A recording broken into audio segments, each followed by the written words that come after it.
Hey everybody, welcome. Show 28 on Crypto Voices. Matthew Maszynskis, your host here from Latvia, joined by my co-host Fernando Ulrich from Brazil. Hello Matthew, great to be back here. Absolutely, buddy. Happy New Year, good to be back. And today we are joined with a special guest to kick us off for the year, Eric Voskuil. Eric is an entrepreneur, a software architect, a core Bitcoin developer, LaBitcoin lead developer, and a retired naval pilot.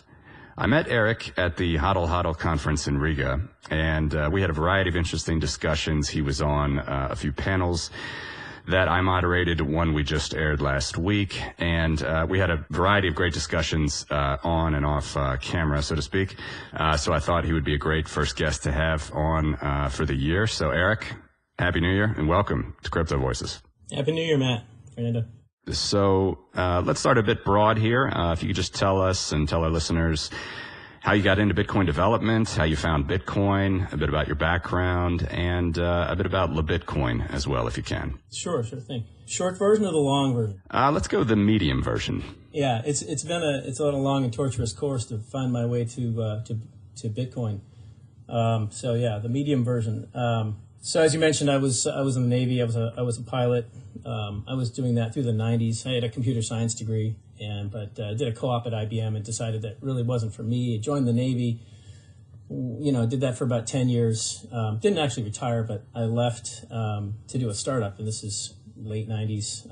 Did that. It worked out pretty well. I ended up selling it to Microsoft and then leaving them after a couple of years, and then doing it again. And the second one was a security-focused company. I sold it to a private equity group. And back in the 90s, I got really interested in DigiCash and PGP. I started messing around with that stuff, early mid 90s. But I was still active duty, and I wasn't able to spend a lot of time on it. And then I got kind of frustrated with the failure of DigiCash and ultimately the result of its centralized nature. And so I never really paid much attention to what we now call cryptos, or the beginning of Bitcoin. I saw it, but for the same reason, just wasn't really that interested. And so I was working in I guess my third startup at the time, and had to deal with a lot of money programming. I programmed PayPal APIs. I actually went down to the company there and took some of their courses and worked in both the PayPal and the Amazon flexible payment service APIs. And that's kind of a nightmare.